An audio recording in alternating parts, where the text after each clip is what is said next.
Glória a Deus, meus irmãos, que alegria estar com vocês mais um domingo e poder compartilhar algo que o Senhor trouxe ao meu coração para estar ministrando nessa manhã.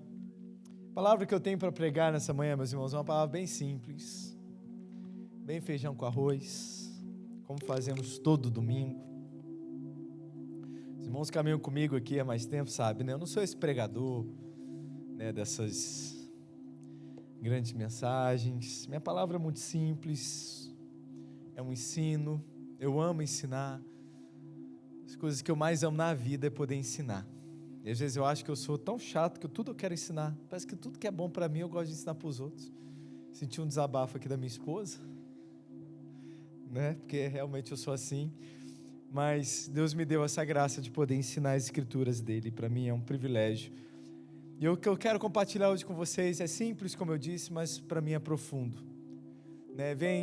A palavra que eu vou ministrar nessa manhã, ela vem exatamente como produto de uma semana intensa. Semana foi grande, muita coisa aconteceu de domingo passado para hoje. E eu tenho certeza que essa mensagem vai falar ao seu coração. Nós vamos abrir nossas Bíblias no livro de Mateus, capítulo 6, do verso 5 ao verso 8. Mateus capítulo 6, do verso 5 ao 8.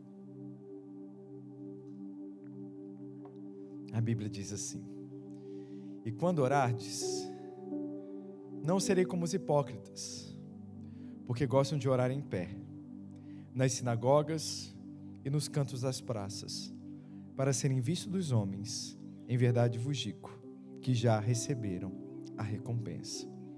Tu, porém, quando orares, entra no teu quarto, e fechada a porta, orarás a teu pai, que está em secreto, e teu pai que vem em secreto, te recompensará. E orando, não useis de vãs repetições, como os gentios, porque presumem que pelo seu muito falar, serão ouvidos. Não vos assemelheis, pois, a eles, porque Deus, o nosso Pai, sabe o que tendes necessidade, antes que lhos peçais. Bem, meus irmãos, o tema da mensagem hoje é oração. Na verdade, é mais sobre intimidade com Deus a partir da oração do que oração em si. Porque não é o tema apenas.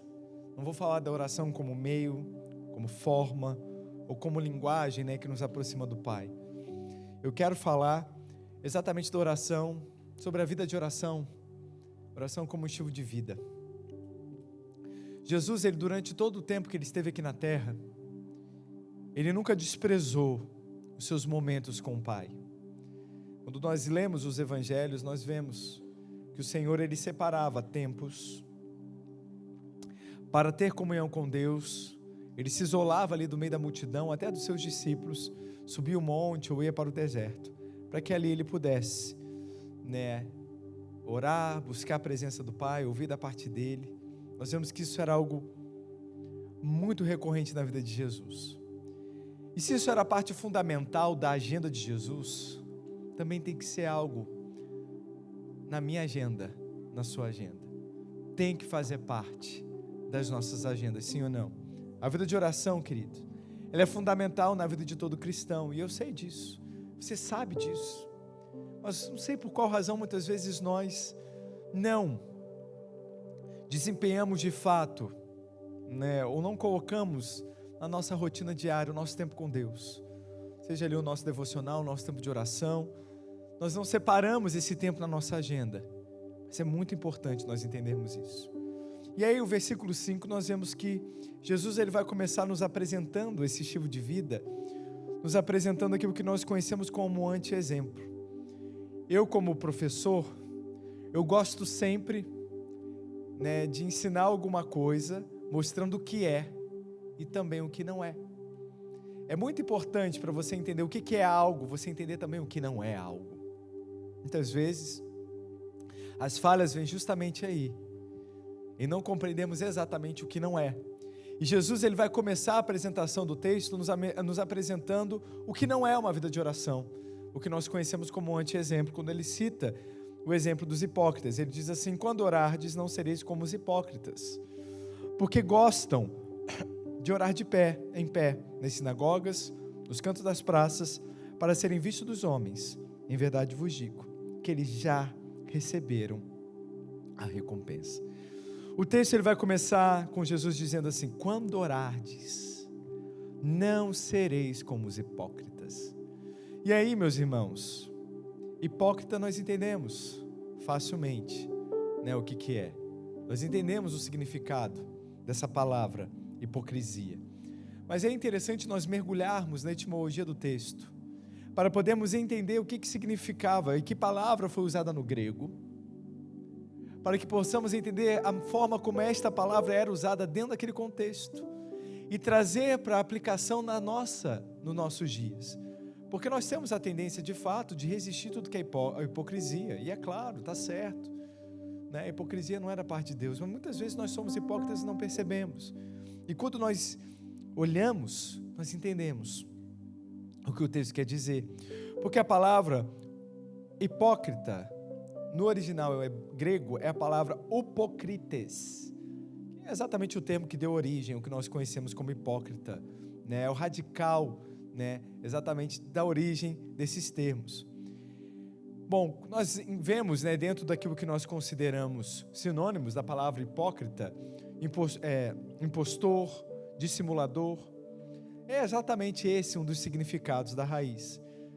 Mas no grego arcaico, este termo que foi traduzido aqui, no texto que nós acabamos de ler, ele vai apresentar exatamente um ator, aquele que interpreta, aquele que atua, aquele que performa.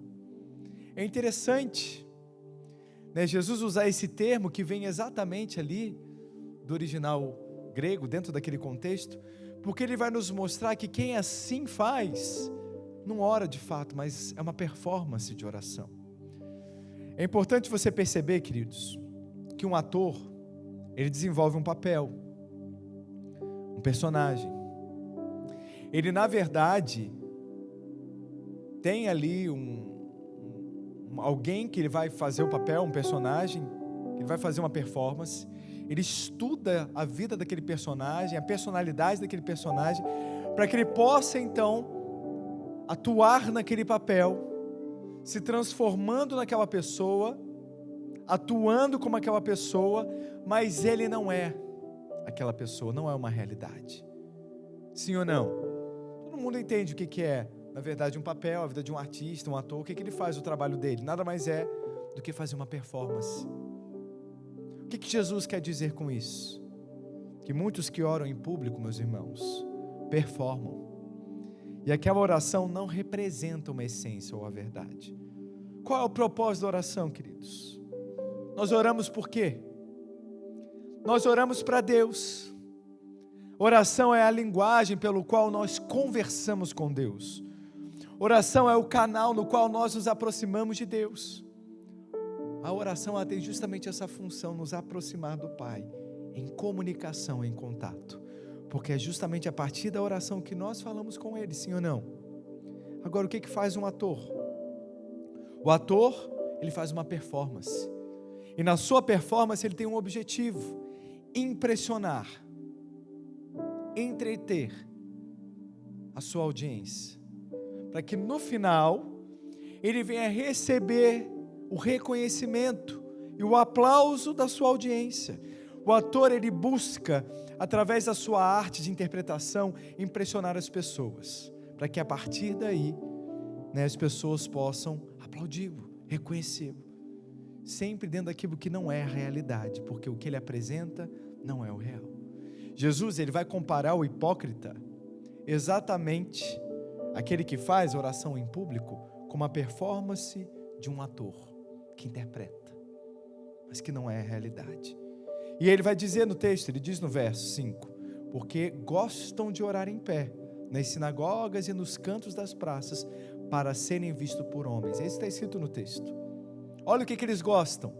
Eles gostam de orar em pé, seja na sinagoga, seja na praça. Com qual objetivo? Ser visto pelos homens. O propósito da oração deles não é ser visto por Deus, não é se aproximar de Deus, não é estreitar o relacionamento com Deus, mas é aparecer e ser admirado pelos homens. Jesus aqui, ele não está de maneira alguma criticando a oração pública, porque ela tem o seu lugar, mas ele está nos mostrando, na verdade, que a vida de oração não é de maneira alguma aquilo que os hipócritas apresentavam nas praças, no templo ou nas sinagogas. Aquilo é teatro, aquilo é falso, aquilo é performance. Jesus, ele queria ensinar para os seus ouvintes que a oração de fato, ela tem um propósito, e ele vai nos apresentar primeiro um anti-exemplo, que é exatamente a oração dos hipócritas.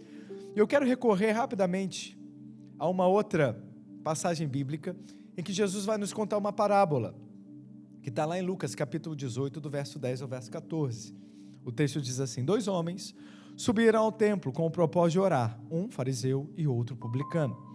O fariseu, posto de pé, orava de si para si mesmo, desta forma: ó Deus, graça te dou, porque não sou como os demais homens, roubadores, injustos e adúlteros, nem ainda como este publicano. Jejuo 2 vezes por semana e dou o dízimo de tudo quanto ganho. O publicano, estando de pé, longe, não ousava nem ainda levantar os olhos aos céus, mas batia no peito dizendo: ó Deus, sê propício a mim, pecador. Digo-vos que este desceu justificado para a sua casa, e não aquele, porque todo o que se exalta será humilhado, mas o que se humilha será exaltado.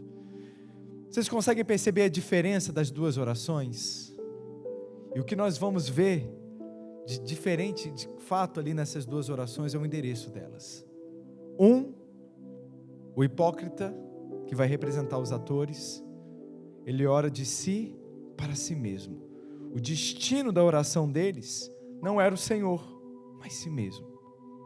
Em sua oração nós não vemos humilhação, nós não vemos reconhecimento de Deus, nós vemos apenas uma hipervalorização das suas obras. Já o publicano, nós vemos um outro endereço, um outro destino, que é Deus. O publicano, ele se humilha, ele não ousou, de acordo com o texto, levantar os olhos aos céus, com seu coração contrito, de acordo com o texto. Ele reconhecia quem ele era, ele batia no peito e dizia: pecador. E ele também reconhecia quem Deus era: Salvador, gracioso, abençoador, bom. Deus deixa muito claro no texto quem é que volta para casa justificado: aquele que se humilhou, aquele que de fato orou a Deus e não a si mesmo. Lá em Hebreus capítulo 11, verso 6, a Bíblia diz o seguinte: de fato, sem fé é impossível agradar a Deus, porquanto é necessário que aqueles que se aproximam de Deus creiam que Ele existe, e Ele se torna galardoador dos que o buscam. O autor de Hebreus, meus irmãos, ele vai aqui falar sobre fé. O texto é sobre fé, mas esse texto sobre fé, ele tem muito a nos ensinar sobre oração. Eu recentemente ministrei um módulo para os alunos do Carisma. Tem carismático aqui? Eu ensinei esse texto, eu abri esse texto para vocês. Eu não tenho tempo hoje para poder entrar a fundo nesse verso, mas eu vou tentar ser o mais objetivo possível para trazer de fato o entendimento a vocês. Bom, apesar do texto estar falando sobre fé, como eu disse, ele tem muito a nos ensinar sobre oração. Por quê? Porque sem fé é impossível agradar a Deus. Deus se agrada daqueles que creem, não daqueles que não creem. Porque é necessário que você creia nele para se aproximar dele. O texto vai dizer: pois é necessário que todo aquele que se aproxima de Deus creia que ele existe. E como é que eu me aproximo de Deus, meus irmãos? Como é que você se aproxima de Deus? Aonde que Deus está? Ele está escondido em algum lugar? Ele está em algum lugar aí, em alguma sala? Está em Jerusalém? Aonde que Ele está? Para que eu possa ficar mais próximo. Meus irmãos, você não pode estar mais perto de Deus do que você já está. Uma vez que Deus, Ele habita dentro de você, nós não podemos, Ele habita em nós. A forma que nós temos então de nos aproximar de Deus é em oração. A oração é o meio, a oração é a linguagem, é por meio da oração que nós nos aproximamos dele. E de acordo com o texto, para isso eu preciso de fé. Por que eu preciso de fé para orar? Porque eu não tenho nenhuma garantia de que Deus está ouvindo. Aonde está Deus? Deus de você. Você não vê Ele à sua frente ouvindo. É fé. Você ora crendo que Ele te ouve. Sim ou não? Crendo que Ele está te ouvindo. A oração, então, ela já é um total ato de fé. Se eu oro, eu me aproximo. Eu creio que Ele existe. E se eu creio que Ele existe, de acordo com o texto, Ele se torna galardoador daqueles que o buscam. Galardoar significa recompensar.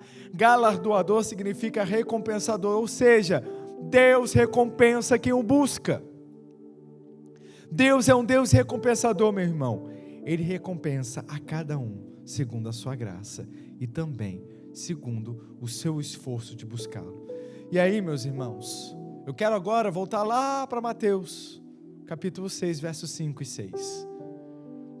Depois de toda essa viagem, que eu acho que deu para você entender, Deus recompensa. Deus recompensa o hipócrita. Porque o hipócrita, de acordo com o texto, ele ora em pé, na sinagoga, nas praças, para quê? Para ser visto pelos homens. Como ele ora dele para ele mesmo, e o que ele busca não é ser ouvido por Deus, o que ele busca é ser visto pelos homens, ele já recebeu a sua recompensa de acordo com o texto. Por quê? Porque os homens já ouviram. Talvez algum tenha se admirado pelo tipo de oração que ele orou, e é isso. Eles já foram recompensados. Agora preste bastante atenção no que eu vou falar para você. Se o hipócrita é recompensado, quem dirá aquele que ora de verdade? Acho que só algumas pessoas estão aqui comigo. Só algumas pessoas ouviram, mas eu vou repetir para te dar uma nova chance, tá bom? Se o hipócrita é recompensado, quem dirá aquele que ora de verdade? E essa é a realidade. O texto vai dizer, lá no verso 6, tu, porém, quando orares, entra no teu quarto e fechada a porta, orarás a teu pai, que está em secreto. E teu pai, que vem em secreto, te recompensará. Obviamente, meus irmãos, Jesus não está criticando a oração pública. Não está. Mas Ele está nos ensinando que o que importa não é o que é feito em público, mas o que acontece no secreto. A oração, ela pode acontecer em vários lugares, mas existe um lugar especial. Jesus aqui, Ele vai nos orientar o seguinte: quando você for orar, entra no teu quarto e fechada a porta, vai orar ao teu Pai. Bem, vamos entender aqui o que Jesus quer nos dizer e cada paradigma quebrado por Ele aqui nessa fala, nesse texto. É muito importante que você esteja comigo para você entender exatamente cada um desses pontos. O primeiro, Jesus era judeu. Os discípulos, a mesma coisa. A maior parte dos seus ouvintes eram judeus. E os judeus, eles costumavam orar no templo e na sinagoga. Eles entendiam que lá era o local de oração. Eles oravam em casa também, obviamente, mas ali por uma refeição, coisas do tipo. O lugar de buscar ao Senhor, a presença de Deus para eles era no templo, era na sinagoga e não nas casas. Sendo assim, Jesus, Ele quebra esse paradigma já nos ensinando, dizendo que é exatamente lá no lugar da intimidade do nosso lar que Ele quer falar conosco. Isso quer dizer, meus irmãos, que Deus deve ser buscado antes de tudo no lugar da nossa intimidade, na nossa casa. Ou seja, não é na igreja, mas na sua casa. Mas pastor, o que eu venho fazer aqui? Eu falei sobre a importância da reunião, dos cultos, no domingo da visão. Não faz muito tempo, vocês lembram? Eu expliquei, eu apresentei, é importante nós vivermos essa atmosfera junto, mas uma coisa não substitui a outra. É importante você estar aqui na reunião, todo domingo, mas é muito importante você separar o seu tempo de busca de oração a Deus todos os dias na sua casa. Porque o que você vive aqui, meu irmão, é 20%. 80% você vive na sua casa. Mas Jesus, ele vai falar um pouquinho mais. Ele vai dizer o seguinte: entra no teu quarto e, fechada a porta, orarás a teu pai. Antes de falar do quarto, do lugar, da porta fechada, deixa eu falar do pai. Porque para nós é muito comum entendermos Deus como pai, que nós oramos ao pai, sim ou não? Mas os judeus, eles não tinham essa compreensão, porque eles criam no Deus de Abraão, de Isaac e Jacó, o grande Yahvé. Mas eles nunca viram Deus nessa proximidade, ou nessa intimidade, como pai, ou como diz no hebraico, Abba.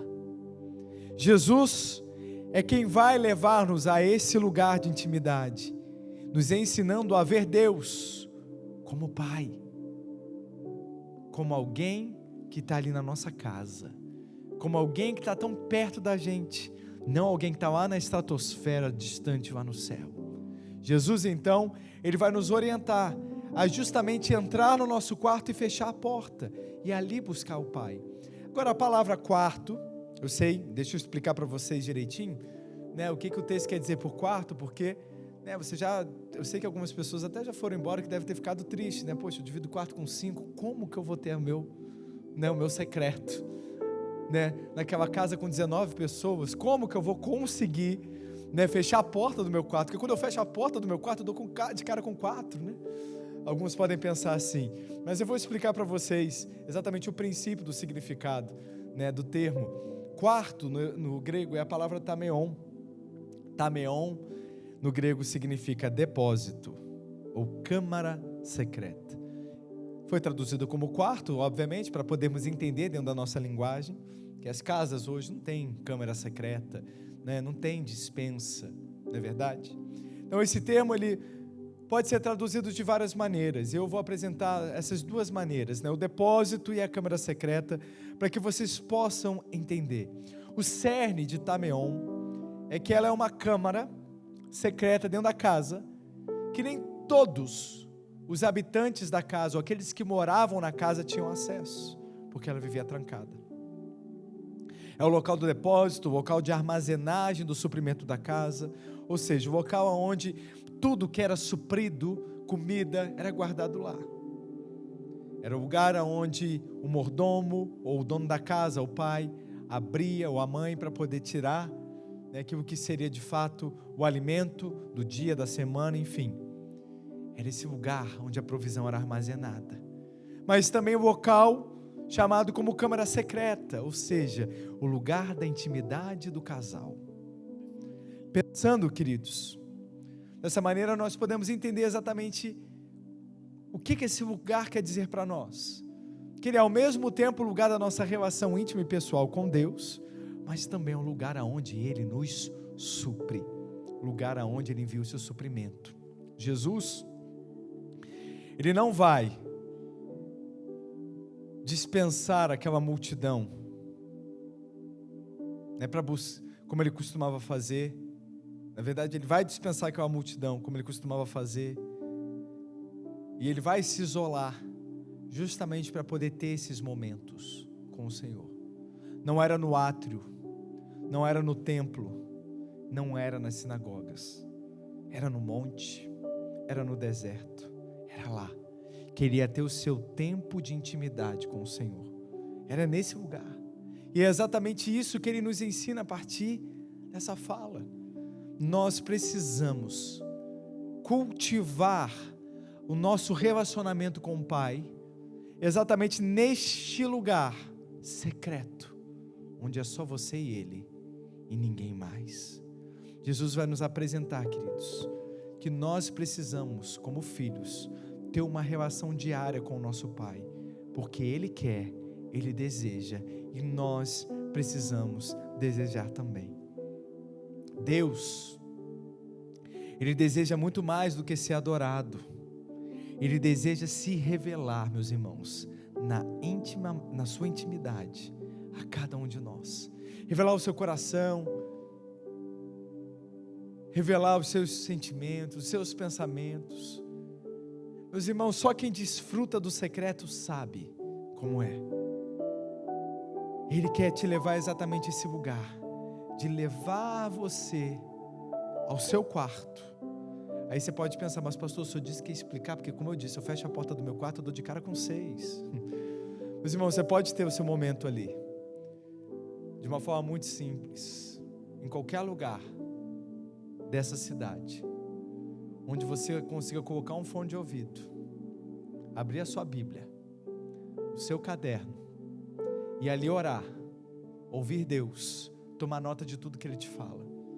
Pode ser na sua sala, em algum cômodo dentro da sua casa, até no seu próprio quarto quando ninguém está lá, num café pela cidade, não posso falar um parque, né, porque está chovendo praticamente quase todo dia, a não ser que você leve um bom guarda-chuva, mas nós sabemos, meus irmãos, que aqui, Jesus ele vai usar a figura do lugar para nos dizer o seguinte: o Senhor quer que você busque a Ele intimamente. Ele vai dizer: orarás a teu Pai que está em secreto, e o teu Pai que vem em secreto te recompensará. Meus irmãos, o que acontece na câmara secreta entre um casal é secreto, é segredo do casal. Deus ele criou a intimidade de um casal para ser desfrutada exatamente entre eles e apenas por eles, só isso. Através desse exemplo, Jesus ele nos ensina que o Pai ele também deseja desfrutar de intimidade com os seus filhos, revelando-se a cada um em secreto. Essa é uma experiência pessoal, eu não posso ter por você, ninguém pode ter por você. Ela já existe, ela está guardada lá no secreto, ela não é pública, ela nunca vai acontecer aqui nessa reunião. É glorioso que acontece no nosso culto, maravilhoso, mas tem algo que é específico para o seu secreto, e é lá que Ele quer se revelar. E quando, meus irmãos, eu falo do secreto, eu estou falando desse lugar, desse tempo, desse momento, onde o Senhor ele vai se revelar a você, pessoalmente, e você vai desenvolver a sua relação íntima, pessoal, a sua experiência pessoal com o Senhor. Em secreto se busca, em secreto se acha, e em secreto se é recompensado. Qual é a recompensa, pastor? A recompensa é encontrá-lo, a recompensa é achá-lo. Meus irmãos, isso para mim é algo inegociável. Eu não abro mão. Todos os dias, às 6 horas da manhã, eu estou lá na minha sala, não é no meu quarto não, viu meus irmãos? Na minha sala. Ela está lá já preparadinha, café passando, ligo a TV, põe uma música, põe um cheirinho, uma vela, alguma coisa assim. Pego meu cobertorzinho que está sempre frio, com a minha Bíblia, com o meu caderno e com a minha xícara de café, eu começo a orar e falar com Deus ali. E é algo sempre tão Deus, tão incrível. Naquele lugar o Senhor me revela tantas coisas, naquele lugar o Senhor tem forjado tanta coisa em mim, naquele lugar o Senhor tem me transformado tanto. Ah, meus irmãos, eu não negocio. Ali é o lugar. Eu posso abrir mão de muita coisa na minha agenda, mas isso eu não abro. Eu faço questão. Muitas das palavras que eu já preguei aqui, domingo após domingo, eu recebi ali, meditando nas Escrituras, ouvindo a voz de Deus, e Ele falando ao meu coração. Mas o que me impulsionou, meus irmãos, a ministrar essa palavra foi exatamente uma experiência que eu tive no secreto essa semana. Domingo passado, enquanto nós estávamos aqui nos cultos o dia inteiro, a minha avó estava sendo internada. Faz 6 anos, fizeram na verdade 6 anos em janeiro desse ano, que ela foi diagnosticada com um câncer de pele, um melanoma, que na verdade ela já tinha tido anos atrás, ela removeu da perna, mas aí quem já teve sabe, né? Quem tem alguém na família sabe, tem que ficar sendo visto de tempo em tempo, e numa dessas visitas ao médico periódico foi encontrado uma nova pinta, sob suspeita, e aí, enfim, começou todo um tratamento lá em 2020, um pouco antes da pandemia. E no início do ano passado, nós recebemos a notícia de que havia dado metástase, que o tratamento era um tratamento muito mais agressivo, e por minha avó já estar nos 91 anos de idade, ela não ia conseguir resistir provavelmente ao tratamento de quimioterapia. Então a médica, na verdade, já havia nos orientado que ia fazer de tudo para que a minha avó não sofresse, mas que não tinha mais o que fazer. E daí, meus irmãos, foi praticamente um ano. No final do ano passado, na verdade já era meio do ano passado, agosto do ano passado, minha avó já estava com muitas dores, minha avó já não estava andando, minha avó já estava dependendo de cadeira de roda, de ajuda e tudo mais, porque o câncer já tinha ido para os ossos, para o fígado, para o pulmão. E no domingo, ela foi internada novamente, por estar desidratada, por algumas questões do câncer, ela emagreceu muito. E aí na segunda-feira minha mãe me ligou para me contar isso. Minha mãe muito abalada, pedindo para que eu orasse, para que ela conseguisse aguentar um pouco mais, porque a minha irmã está grávida de 7 meses, o bebê nasce em maio, ela queria muito conhecer a bisneta. E eu falei: mãe, a grande verdade é que desde o dia que eu recebi a notícia, coisas que eu ouvi no secreto da parte de Deus, quando eu recebi a notícia do câncer, eu fui orar, o Senhor falou comigo: Fábio, é exatamente dessa enfermidade que a sua avó vai partir. Ali, o Senhor falando, revelando o seu coração. Quando veio a notícia da metástase, eu já entendi que era para preparar a minha avó para esse momento. Enquanto minha mãe, meus tios oravam, pediam para que de fato ela fosse curada, e não é que eu não cria na cura dela, mas eu entendi que o tempo dela estava chegando. Então, ano passado eu fui ao Brasil, fiquei uma semana com ela, fui muito intencional em todos esses encontros que eu tive com a minha avó durante esse tempo, e eu conversei com ela sobre isso, eu pedi um tempo com ela e conversei com ela: vó, um dia a morte vai chegar para todos nós, eu vou um dia também, todos aqui vão, a questão é, estamos preparados para esse dia? E é exatamente isso que eu queria conversar com a senhora. E eu falei sobre Jesus, ela já tinha confessado Jesus, minha avó era muito católica, tinha algumas questões de fé, e eu queria ensinar para ela, e eu ensinei que é só Jesus, não tem outro caminho, não tem outra pessoa, não tem outro que possa de fato salvá-la e levá-la em paz. Então desde então, 6 meses falando sobre isso, conversando sobre isso com ela, orando com ela sobre isso. E aí, na segunda-feira, quando eu recebi a notícia, eu fui orar à noite, antes de dormir, no meu secreto, no lugar em que eu falo com Deus e que Deus fala comigo. E eu orei e falei: Senhor, eu sei que o Senhor me ouve, eu sei que o Senhor responde às minhas orações. Um dia Abraão intercedeu por Ló e o Senhor enviou um anjo para que pudesse salvar Ló da destruição de Sodoma e Gomorra. Eu estou fazendo um pedido agora, Senhor. Eu sei que o Senhor é meu amigo. Se revela a minha avó da mesma maneira como o Senhor se revela a mim. Aparece para ela, para que ela te veja, ela te conheça como eu te conheço, e a partir disso ela possa ir em paz sem sofrer. Leva ela com o Senhor.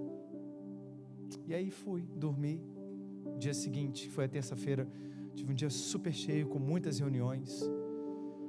E aí no final, meia da tarde, depois que eu terminei a última reunião, eu fui almoçar,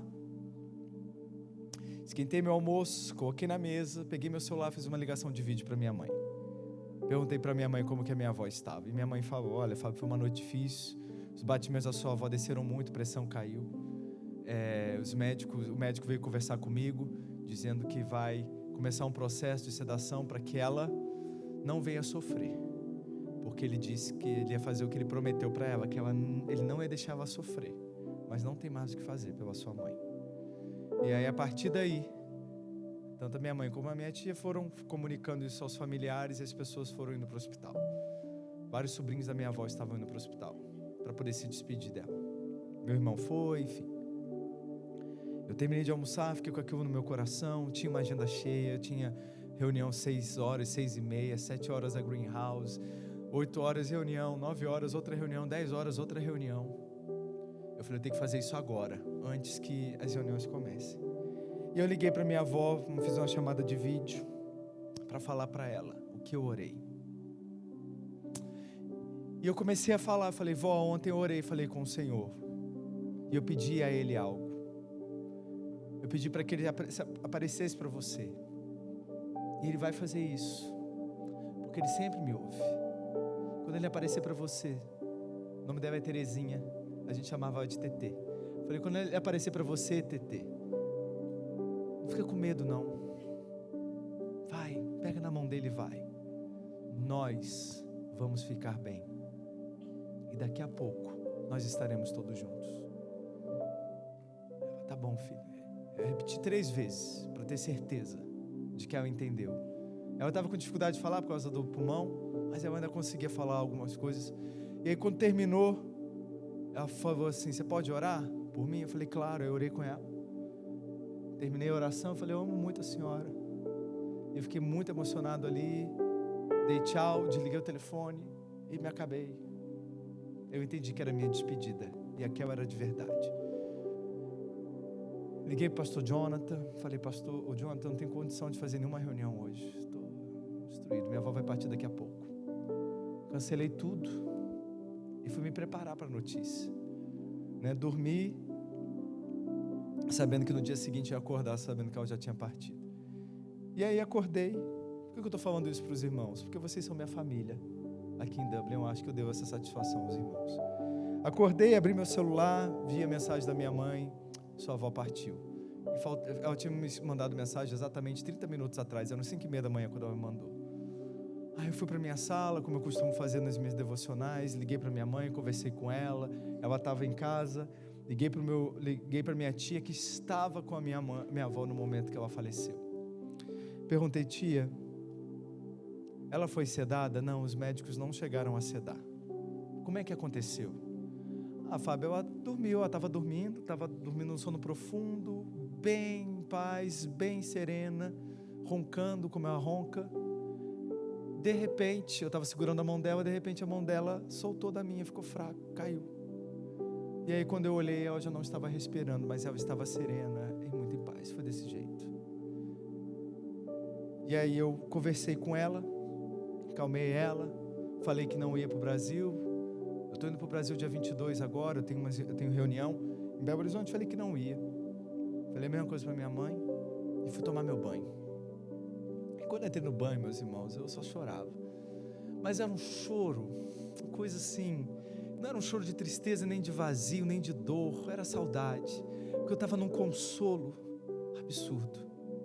Porque quando a minha tia me contou que ela foi dormindo, eu entendi.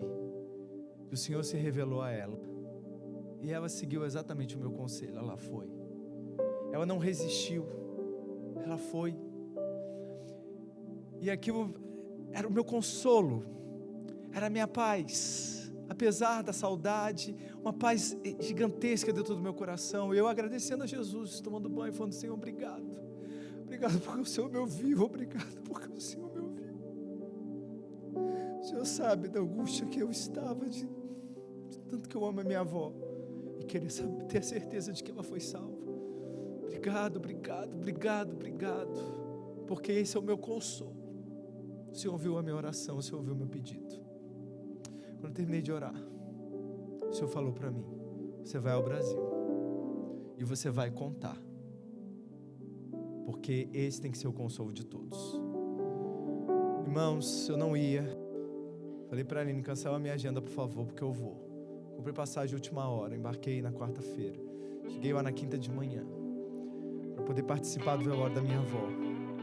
Testemunhei exatamente o que eu estou contando para vocês. As pessoas vinham daquele jeito, vocês sabem, né? Principalmente que não vem de um berço cristão evangélico, que não tem a sua certeza da salvação, a morte é muito difícil de ser entendida. Então, as pessoas vinham, e eu, bem, triste, mas bem. E aí, tinha um preparatório lá para poder fazer algo no final, antes dela partir. Eu falei, não. Eu sou ministro de religião, eu sou pastor, eu quero fazer o velório da minha avó. E eu fui. Deus me deu graça e força para isso. E eu falei, olha, eu quero contar para vocês uma história que aconteceu essa semana. Talvez alguns não entendam a relação que eu tenho com Jesus, mas eu tenho um relacionamento com Ele como eu tenho com qualquer pessoa, porque Ele é vivo Ele está dentro de mim e Ele fala comigo. Eu contei exatamente o que eu contei para os irmãos agora. Eu vi que aquilo foi tomando um ambiente. Em vez de angústia, havia uma paz, um consolo. E eu orei pedindo para que o Senhor, da mesma maneira como Ele me consolou, mas que Ele consolasse a todos. E eu senti aquele ambiente sendo transformado. E aí, obviamente, como bom pastor, eu não perdi a oportunidade de fazer apelo. Pedi para que todos fechassem os olhos e colocassem as duas mãos no coração. O melhor lugar que tem, querido, para fazer apelo é no velório. E ali todos repetiram a oração comigo. Felizmente eu não levei a nossa equipe, não levei o aparelho. Mas eu falei para os irmãos, para os familiares, falei: olha, vocês entendem que vocês precisam desenvolver um relacionamento com Deus, para que esse dia vai chegar e vocês possam ir em paz, procure uma igreja. E ali eu terminei. Vieram, cobriram o caixão, levaram, nenhum grito, apenas aquele choro de saudade, mas paz, consolo e conforto. E enquanto, meus irmãos, eu estava vivendo isso, e para mim foi um dia onde eu entendi que eu cumpri uma missão, né, de fato poder falar daquilo que nos aconteceu, e poder tranquilizar todos. Minha voz está muito bem. Aquele corpo era o corpo dela, hoje ela não está mais lá, ela está com o Pai.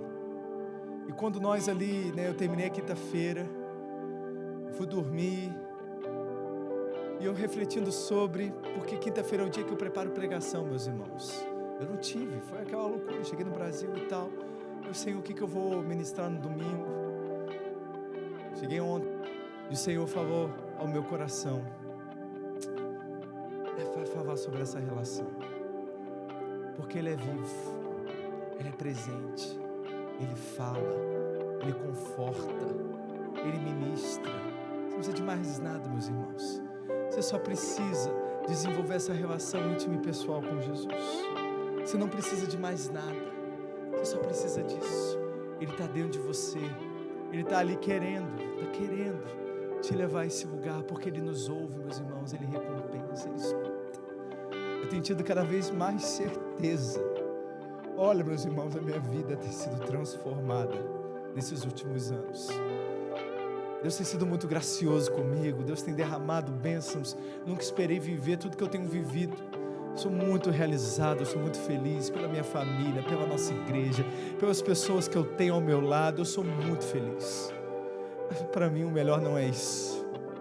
O melhor é exatamente porque quando eu fecho a porta do meu quarto, meus irmãos, vocês não têm ideia do que acontece. Mas é ali, somos nós, eu e Ele e eu, Ele falando, eu ouvindo. Pego a minha Bíblia, escrevo páginas e páginas no meu caderno. Eu fico assim, meu Deus, quanta profundidade, como o Senhor tem sido generoso, como o Senhor tem me dado tanto. Meus irmãos, Ele não está escondido de você, Ele não está tão longe, Ele está totalmente acessível. E essa relação, ela é construída e você precisa começar. À medida que você caminha com Ele, mais você conhece dEle. Não adianta, você tem que começar, para que daqui a 5 anos você possa falar o que eu estou falando, para que daqui a 10 anos você possa compartilhar do mesmo sentimento. Você precisa. Ele está disponível. Ele está disponível. Se coloque de pé no seu lugar.